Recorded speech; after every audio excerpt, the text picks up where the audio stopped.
दोस्तों, फुटबॉल एक ऐसा खेल है जो कि दुनिया का सबसे बड़ा और लोकप्रिय खेल है और इसे कई देशों में बहुत जोशो खरोश के साथ खेला जाता है। और आज हम बात करने वाले हैं इसी खेल के टॉप में रहने वाले ऐसे खिलाड़ी की जिनकी स्टोरी जानकर आपको बहुत मोटिवेशन मिलेगा। और वो खिलाड़ी हमारे इंडिया में ही नहीं बल्कि पूरे सब कॉन्टिनेंट में पॉपुलर है। जी हाँ दोस्तों, हम बात करने वाले हैं क्रिस्टियानो रोनाल्डो के बारे में, जिन्हें हमारे क्रिकेट टीम के फॉर्मर कैप्टन विराट कोहली भी अपनी इंस्पिरेशन मानते हैं। तो दोस्तों, कहानी में आगे बढ़ने से पहले आपसे एक गुजारिश थी कि वीडियो को लाइक, शेयर, सब्सक्राइब करना मत भूलें, क्योंकि आपका एक लाइक और सब्सक्रिप्शन हमें बहुत ज़्यादा मोटिवेट करता है अगला वीडियो बनाने के लिए। रोनाल्डो का जन्म 5 फरवरी 1985 को पोर्तुगाल के शहर अंचल में हुआ। क्रिस्टियानो रोनाल्डो का पूरा नाम क्रिस्टियानो रोनाल्डो डोस सैंटोस है। वह रोनाल्डो रीगन के बहुत बड़े फैन थे। उन्हीं के नाम पर उनके पिता ने उन्हें रोनाल्डो नाम दिया। क्रिस्टियानो रोनाल्डो पोर्तुगाल के नागरिक हैं। रोनाल्डो पोर्तुगाल की नेशन फुटबॉल टीम के कप्तान भी है। आज क्रिस्टियानो रोनाल्डो की कमाई इतनी है कि वे अरबों के बंगले में रहते हैं। लेकिन आपको ये बात जानकर हैरानी होगी कि हमेशा क्रिस्टियानो रोनाल्डो की ज़िंदगी ऐसी नहीं थी। रोनाल्डो अपने बचपन के दिनों में टीन वाली छत के घर में पूरे परिवार के साथ रहते थे। रोनाल्डो के परिवार में उनके अलावा माता पिता, 2 भाई और एक बहन भी थे। एक साधारण से परिवार में जन्मे रोनाल्डो के पिता पुर्तगाल में ही नगर निगम में माली का काम किया करते थे। वह पार्क में पौधों की कटाई, छटाई और पानी देने का काम किया करते थे। छोटी उम्र से ही क्रिस्टियानो रोनाल्डो ने फुटबॉल खेलना शुरू कर दिया। उन्हें बचपन से ही फुटबॉल खेलने का बहुत शौक था। रोनाल्डो के खेल में इस तरह के लगाव को देखकर मात्र 8 साल की उम्र में ही रोनाल्डो को इंडोरिना स्पोर्ट क्लब में चुन लिया गया। रोनाल्डो स्कूल में क्लास से ज़्यादा फुटबॉल मैदान पर दिखते थे। रोनाल्डो का दिल फुटबॉल में इस तरह लग चुका था कि मात्र 10 साल की उम्र में ही पोर्तुगाल के सबसे बड़े स्पोर्ट क्लब में उन्हें चुन लिया गया। स्पोर्ट क्लब में रोनाल्डो ने 2 साल बेहतरीन फुटबॉल खेला। रोनाल्डो का बेहतरीन खेल देखने के बाद उस स्पोर्ट क्लब के बड़े अधिकारियों ने रोनाल्डो को 15 पाउंड में साइन कर लिया।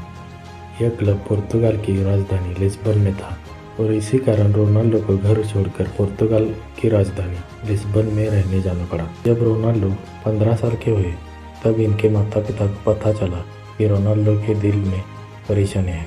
जब रोनाल्डो को डॉक्टर के पास ले जाया गया तो पता चला कि रोनाल्डो के दिल में बड़ी गड़बड़ी है। इसी कारण डॉक्टर ने रोनाल्डो को ज़्यादा दौड़ने और फुटबॉल खेलने से मना कर दिया। डॉक्टर ने बताया कि रोनाल्डो के दिल की सर्जरी करनी पड़ेगी या फिर उन्हें फुटबॉल खेलना बंद करना पड़ेगा। 8 से 10 घंटे फुटबॉल में बिताने वाले क्रिस्टियानो रोनाल्डो को फुटबॉल ना खेलना कतई मंजूर नहीं था। इसी कारण उन्होंने दूसरा विकल्प चुना और डॉक्टर से अपने दिल की सर्जरी कराई। इस सर्जरी में जान जाने का भी खतरा था। सर्जरी से रिकवर होने के बाद रोनाल्डो फिर से फुटबॉल खेलने के लिए तैयार हो चुके थे। इसी बीच क्रिस्टियानो रोनाल्डो के जीवन में बहुत दुख आया जब बहुत ज़्यादा शराब पीने के कारण उनके पिताजी की मृत्यु हो गई।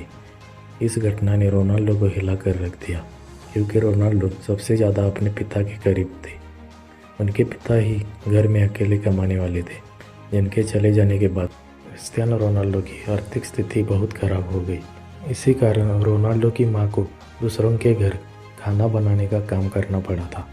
इसी तरह की परेशानियों से जूझते हुए रोनाल्डो ने अपने फुटबॉल के खेल को जारी रखा। अपने कठिन परिश्रम के दम पर आगे चलकर क्रिस्टियानो रोनाल्डो एक अच्छे खिलाड़ी माने जाने लगे। क्रिस्टियानो रोनाल्डो ने अपने पहले क्लब मैच 17 साल की उम्र में खेला। अच्छा खेल खेलने के कारण इस गेम से क्रिस्टियानो रोनाल्डो को बहुत फायदा हुआ। सन 2003 और 18 साल की उम्र में English football club Manchester United ने 17 मिलियन अमेरिकी डॉलर में साइन किया। इसी के साथ क्रिस्टियानो रोनाल्डो दुनिया के सबसे महंगे टीनेजर खिलाड़ी बन चुके थे। हालांकि मैनचेस्टर यूनाइटेड में उन्होंने जर्सी नंबर 28 की मांग की थी, लेकिन उन्हें जर्सी नंबर 7 मिला, जो अभी भी उनकी जर्सी का नंबर है। मैनचेस्टर यूनाइटेड ज्वाइन करने के बाद रोनाल्डो ने एफए कप में जीत के साथ शुरुआत की और फिर लगातार 3 प्रीमियर लीग टाइटल, एक चैंपियंस लीग टाइटल और एक फीफा वर्ल्ड कप भी टीम को जिताया। सन 2009 में रियल मैड्रिड ने रोनाल्डो को मैनचेस्टर यूनाइटेड से $132 मिलियन देकर अपनी टीम में शामिल कर लिया। यह किसी भी खिलाड़ी के लिए तब तक का सबसे एक्सपेंसिव एसोसिएशन फुटबॉल ट्रांसफ़र था। रियल मैड्रिड का ये कॉन्ट्रैक्ट 2009 से 2015 तक का था और इसी दौरान रोनाल्डो के गेम का लेवल और उनकी शोहरत बढ़ गई। कहा जाता है कि क्रिस्टियानो रोनाल्डो अकेले अपने दम पर एक अनाथालय चलाते हैं जिसमें 600 से ज़्यादा बच्चों का खर्चा खुद उठाते हैं। नवंबर 2012 में रोनाल्डो ने अपना गोल्डन बूट ऑक्शन किया था और इस ऑक्शन से हुई 13 करोड़ रुपए की कमाई रोनाल्डो ने गीजा में स्कूल बनाने के लिए डोनेट कर दिया था। क्रिस्टियानो रोनाल्डो दुनिया का सबसे महंगा खिलाड़ी होने के साथ साथ दुनिया के कुछ सबसे रईस लोगों में भी शुमार है। आज क्रिस्टियानो रोनाल्डो की सफलता उस मुकाम तक पहुंच चुकी है जहां तक पहुंचना हर खिलाड़ी का सपना होता है। किसी ने सही कहा है, जबकि आपके सिग्नेचर ऑटोग्राफ में बदल जाए तो उस दिन समझ जाएगा कि आप सफलता के मुकाम को छू चुके हैं। आप जिस भी फील्ड में हैं उसमें कड़ी लगन और मेहनत करके आप भी सफलता के शिखर तक पहुंच सकते हैं। क्रिस्टियानो रोनाल्डो की ज़िंदगी से हम यही सीखते हैं।